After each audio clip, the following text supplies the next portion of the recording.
Terima kasih pemirsa Sultan TV, Anda masih bersama kami tentunya dalam bicara hari ini. Kita masih bahas soal disusupi perempuan misterius, apakah Istana Negara rentan teroris. Kita juga masih ditemani Kak Ramdan Agung Giri Nugroho selaku Ketua Koordinator Pusat Forum Cendekiawan Muda Indonesia. Terima kasih sudah bergabung.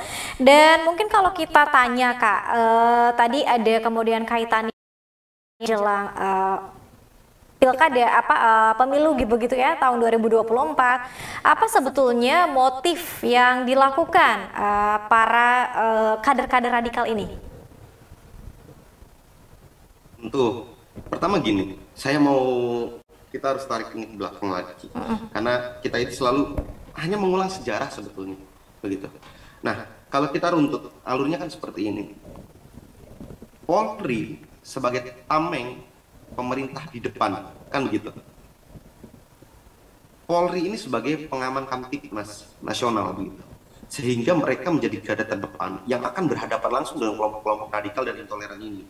Nah, makanya ketika ada hal-hal yang kemudian berkaitan dengan Polri sedikit buruk dalam tanda kata, misalkan ada oknum-oknum Polri melakukan ini dan itu, kelompok-kelompok radikal ini akan terus melakukan provokatif kepada masyarakat, penggiringan opini, sehingga masyarakat yang tadinya menilai Polri ini hanya oknum, akhirnya apa? Masyarakat percaya akan penggiringan opini yang mereka lakukan, begitu. Sehingga trust kepercayaan Polri dengan masyarakat ini renggang, sehingga marwah Polri di mata masyarakat ini berkurang. Dan ini yang dilakukan oleh kelompok-kelompok radikal dan intoleran. Tujuannya untuk apa? Ini kan yang kita ngapain sih masyarakat dibikin renggang hubungannya? Ngapain sih masyarakat dibikin nggak percaya sama Polri? Nah, ketika itu sudah dilakukan, artinya representatif pemerintah ada di polisi, begitu. Ketika polisi ini carut marut, maka kelompok-kelompok radikal ini akan mudah masuk di tengah masyarakat, karena tidak terjadi lagi integritas sinergitas keamanan antara rakyat dengan Polri. Ya tadi yang saya kembalikan lagi contohnya di istana saja, orang bawa pistol, pakai cadar, pakai kaum yang begitu agamis, gitu kan? Tapi ketika ditangkap oleh polisi, apa yang dilakukan masyarakat? Stigma masyarakat, malah justru Polri yang disalahkan, karena katanya ngambil barang bukti tidak pakai sarung tangan lah, nyampe ke tengah istana lah dan sebagainya begitu kan. Ini yang kemudian dilakukan oleh mereka, sehingga mereka bisa menyusup ke tengah masyarakat, melakukan penggiringan opini dan membawa dalil-dalil agama untuk dijual ke tengah masyarakat yang tujuannya untuk mengambil kekuasaan. Nah, setelah mengambil kekuasaan, apa tujuan mereka? Mereka akan bawa kita kembali kepada zaman-zaman dahulu. Mereka akan bawa kita seperti Afghanistan. Mereka akan bawa kita seperti negara-negara di Afrika yang hari ini sedang berperang. Karena mereka membawa pemahaman-pemahaman yang dimana pemahaman tersebut bertentangan hari ini dengan Pancasila dan keberagaman yang hari ini kita bawa di Indonesia. Mereka nggak suka kita bersatu. Mereka maunya kita bermusuh-musuhan. Mereka maunya kita saling memerangi. Mereka maunya kita saling berdebat tentang perbedaan-perbedaan yang bersifat khilafiyah begitu kan. Dan saat perempuan misterius tersebut mendatangi istana, siapa sebetulnya yang menjadi target utamanya? Apakah tim aparat kepolisian yang saat itu tengah berjaga, atau jangan-jangan langsung ke presiden? Kak Ramdan, kalau melihat ini seperti apa? Saya melihat ini tujuannya bukan ke presiden, bukan juga ke polisi memang. Tujuan dia ini, orang saya nggak tahu namanya siapa ya, cuman tujuan orang ini datang ke sana itu bukan lagi untuk membunuh, bukan lagi untuk menyakiti atau melukai. Lebih bahaya daripada itu, tujuannya adalah untuk apa? Penggiringan opini. Itu jauh lebih bahaya, karena bisa mempengaruhi jutaan otak masyarakat Indonesia untuk kemudian mengatakan bahwasanya ini by set pemerintah loh gitu. Untuk pengalihan isu ini by set daripada lembaga negara loh, untuk pengalihan isu. Itu yang mereka lakukan. Sekarang logikanya begini, sebodoh apa orang itu mau masuk ke istana, mau melakukan teror ke istana, bawa pistol doang nih saya bilang, dan cuma ditodongkan ke pos pampres. Kalau memang dia berjihad berani mati gitu loh, katakanlah dia berani mati udah menuju surga syahid versi mereka, nggak cuma ditodong tapi ditembak gitu loh. Ini kan cuma ditodong. Berbeda dengan kasus pengeboman di Bom Bali dan sebagainya. Artinya apa? Kita melihat ini sebagai langkah awal mereka membuat kegaduhan lalu kemudian melakukan penggiringan opini kembali untuk mempengaruhi masyarakat, untuk mendoktrinasi masyarakat, untuk menggiring opini masyarakat bahwasanya pemerintah hari ini memakai cara-cara seperti ini untuk pengalihan isu. Itu yang mereka harapkan sebetulnya. Baik, dan justru ini menjadi salah satu yang lebih mengerikan ketimbang membunuh satu atau dua orang aparat ketika berjaga di sana. Nah, soal kemudian tadi ada radikalisme yang mungkin di segmen sebelumnya juga Kak Ramdan sudah sebutkan dengan tegas bahwa ini bukan Islam, karena Islam tidak mengajarkan hal tersebut. Mayoritas Indonesia adalah umat Islam. Mengapa kemudian ini nampaknya seperti terpecah-pecah belah begitu ya, Kak Ramdan? Apa yang kemudian harus dipahami oleh masyarakat? Perpecahan di masyarakat atau di dalam agama kita sebagai internal Islam, saya memahami ini suatu hal yang lumrah.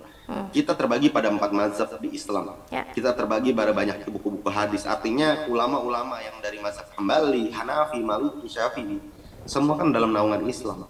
Dan mereka semua berbeda pendapat, ini hal yang lumrah Pak. Tapi mereka menyepakati satu hal, bahwasanya perbedaan-perbedaan ini bukan untuk diperdebatkan begitu. Perbedaan-perbedaan ini bukan untuk menjadi landasan kita saling bermusuhan. Nah, hal ini yang dipelintir, hal ini yang kemudian dimanfaatkan. Perbedaan-perbedaan ini dimanfaatkan oleh oknum-oknum yang mengatasnamakan agama untuk mereka memecah belah, untuk mereka mengadu domba, begitu. Sehingga apa? Kepentingan-kepentingan politik. Sebenarnya gini, orang-orang yang menggaungkan khilafah, orang-orang yang menggaungkan syariat Islam begitu, Kakak boleh temui lah mungkin kalau ada teman yang dari HTI, dari Kemampuan Pembebasan, atau teman-teman yang dari mantan simpatisan FPI, mereka selalu menggaungkan yang namanya khilafah, syariat Islam. Tapi coba tanya kakak, sama kakak tanya, mereka pakai bank konvensional atau enggak begitu? Itu dulu pertanyaannya. Nah, bagaimana mereka ingin menggaungkan syariat Islam, bagaimana mereka ingin menggembor-gemborkan khilafah, tapi transaksional mereka masih riba, yang bagaimana riba itu jelas mutlak dilarang di dalam agama. Nah, tapi kalau kita kan melihatnya nggak ke sisi itu begitu. Kenapa kita pakai bank konvensional adalah untuk kemaslahatan bersama begitu. Bukan ribanya yang kita lihat, tapi kemaslahatan bersama umat ini yang kita saksikan, dan negara perintahkan ini begitu. Makanya dalam akidah Islam yang hak itu ada istilah taati dan patuhi ulil amri, kan begitu. Patuhi dan taati pemimpin begitu. Nah, kalau yang perintah dan fasilitas yang ada negara seperti saat ini adalah seperti ini, ya kita pakai saja begitu. Tapi kan mereka pakai standar ganda. Orang-orang kelompok radikal ini pakai standar ganda. Di satu sisi mereka menghakimi ini dan itu, di satu sisi mereka melanggar juga syariat Islam begitu. Contoh, mereka menggaungkan syariat Islam dan sebagainya macam. Tapi ketika demonstrasi, mereka laki-laki dan perempuan tanpa niqab, tanpa hijab, tanpa pembatas. Apa ini Islam mengajarkan? Kan lucu begitu. Artinya apa? Narasi yang mereka bawa, narasi-narasi agama ini hanya dijual dan tidak masuk ke dalam sanubari mereka, sehingga mereka hanya mementingkan kepentingan politik di atas segalanya yang membawa kedok agama. Makanya ini berkaitan langsung dan berkorelasi dengan hadis Rasulullah, bahwasanya kelompok-kelompok Khawarij gitu kan, mereka pintar memakai dalil-dalil agama, mereka hafal Quran gitu, mereka cerdas dalam ilmu agama, tapi Islam melewati, tidak sampai pada kerongkongan mereka begitu. Sampai kerongkongan aja enggak, apalagi sampai hati mereka. Makanya mereka selalu ditanami oleh kebencian-kebencian. Baik, karena Islam sekali lagi tidak mengajarkan kebencian tadi, kemudian saling menghujat dan lain sebagainya ya, saling membenci dan lain sebagainya.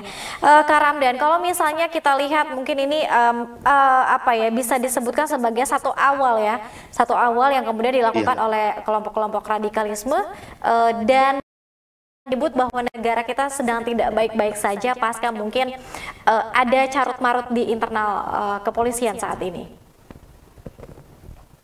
Kalau bicara negara kita tidak sedang baik-baik saja, ini tentu akan bersifat lebih umum lagi, kita harus spesifikasikan.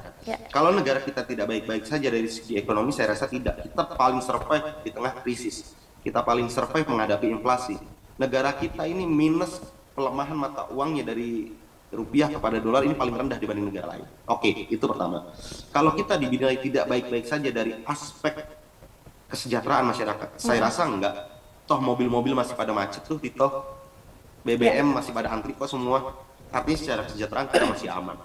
Tapi kalau dikatakan negara kita sedang tidak baik-baik saja terkait dengan adanya pemikiran-pemikiran radikal, intoleran, saya sepakat itu iya. Karena apa? negara-negara lain sedang merumuskan bagaimana kita menyelesaikan inflasi, bagaimana kita menghadapi.